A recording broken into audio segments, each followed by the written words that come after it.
In case you haven't heard, there's a new MMA promotion trying to insert itself with the likes of the UFC, PFL, and Bellator. One championship, labeling itself as the future of MMA, which is an odd choice considering who they choose to be on the roster. Alright, what's up guys, Mini Machu here, and I thought I would spread the word about the GFL, the Global Fight League. I've been seeing stuff on Twitter about them for a few weeks, and they've mostly been quiet up until last week when they live streamed their draft. You might be asking, who did they draft? They drafted people like Tony Ferguson, ripped the UFC title run, Chris Weidman, who literally retired on UFC broadcast the week before, Holly Holm, Kevin Lee, Shogun Hua, Renan Barao, Fabricio Verdum, Frank Mir, Thiago Santos, Yoel Romero, Junior Dos Santos, Alexander Gustafsson, Luke Rockhold, Tyron Woodley, Todd Duffy.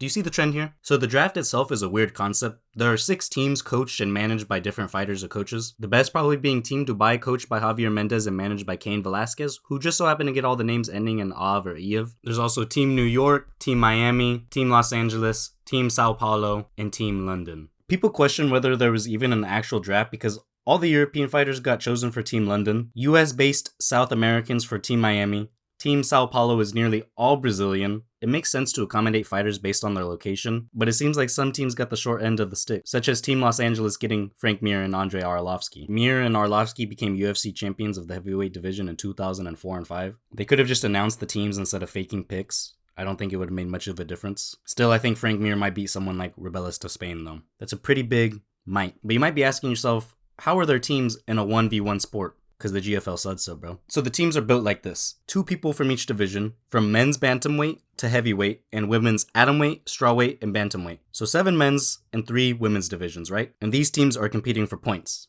The point system itself is pretty clear cut. 4 points for a finish, 3 for a decision, 2 for a draw, 1 point for a decision loss, and 0 if you get finished. I'm even reading an article that says if there's a no contest, both participants would be awarded 2 points. So if you got found out to be using steroids, you would still get 2 points. I'm not sure if this article is reliable though. There's just not that many articles written about the GFL. But even then, these guys shouldn't even be drug tested, to be honest. Just let every fighter on here use TRT and relive the glory days. Why not, you know? Excuse me, brother. I have a request. I'm trying to hit 1,000 subscribers and I'm very close and I need your help to do it. So if you wouldn't mind smashing that subscribe button, I would greatly appreciate it. It will change your life. All right, back to the video. But for the point system, someone like Rebellis de Spain could get 10 points from 4 fights, going 2-2 with 2 finishes and 2 decision losses. And someone like Ray Borg could go 3-1 with 3 decision wins and 1 finish loss. You could see some goofiness like that happening where the worst team gets favorable matchups for the point system and beats the better overall team. What I absolutely do not understand is their tournament format for the points. The GFL did not explain how the hell this works. If you somehow know, let me know in the comments. I don't get how it goes from cities to finals. Are they gonna have 2 dudes from the same team competing in the end? Why is it finalists and not cities? Why does the name change from each bracket? What if 2 lightweights from one team beats every other lightweight? It says team versus team matchups there on the bottom right. So does that mean it's head to head for these teams and whichever team gets the most amount of points advances to the next bracket? Well, that would be extremely lame because it would ruin the matchmaking process entirely. You wouldn't get the matchups that you wanted to see. You could see someone like Tony Ferguson versus Damir Ismagulov, who actually had an underrated run in the UFC. Maybe not that all successful, but he's really skilled as a fighter and could definitely destroy Tony Ferguson at this stage in his career. But honestly, I have no clue how the matchmaking process is going to work, if they're going to sit on Tuesdays making fights like the UFC, or if they're just going to throw them all in a tournament and see what happens. We're just going to have to wait and find out how it works. Because honestly, I think that they're making up everything as they go along. Rashad Evans was drafted to the Los Angeles team, but came out and said that he never even gave his consent to be added to the promotion as he's training for a rematch, this time in boxing, against Rampage Jackson. Rashad Evans didn't even find out about this until Rampage Jackson came out and tweeted like, what the hell, bro? How are you in the GFL? I thought we were training for this boxing match. And that's how Rashad Evans seems to have found out. On top of that, the entire broadcast was using AI-generated videos of fighters wearing some over-the-top fight gear. It looked pretty lame. I wonder if anyone else never signed to the GFL and the GFL decided to use their likeness in promoting their draft and events. You have people like Rebellis de Spain making a killing in Karate Combat, or Jeremy Stevens just having competed in BKFC last weekend. Both of those guys are drafted. I don't know why they use the AI stuff. It just looked horrendous and made the company look cheap. And I won't even get started on the commentator lineup. They might have less IQ than the fighters. And speaking of numbers, the average age of the roster is 35 years old. 32 fighters are over the age of 40, 74 are over the age of 35, and only 15 are under 29. There are 3 fighters that are 47 years old, with the youngest being 21 years old. Call it a retirement home or UFC veterans division. I just hope the fighters get paid well. If you're like 28 years old, you're basically like Raul Rosas Jr. to this promotion. You got a bright future, bruh.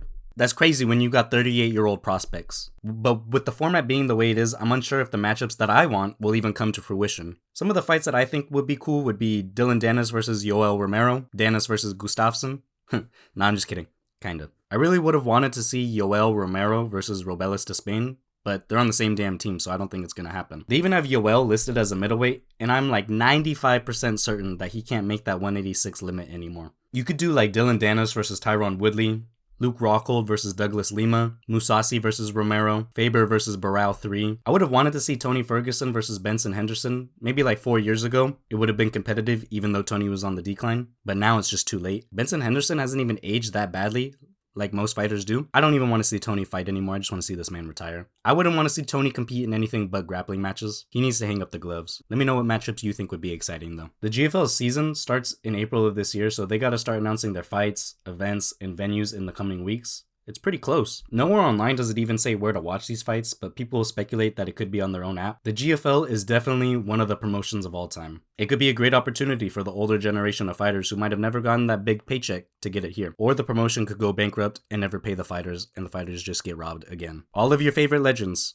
from 10 to 15 years ago will be there, and Dylan Danis too. I don't want this promotion to fail, basically just for the fighters to be compensated, but it really is leaning this way. They might be able to pull off a few events, but there's no way this thing has the consistency that the PFL and the UFC have, I think. Tell me what you think. If there's anything I'm misunderstanding or missing, what fights you want to see happen, or even if you're going to be watching. So that's all for today, and make sure you elbow that subscribe button, and I'll see y'all later.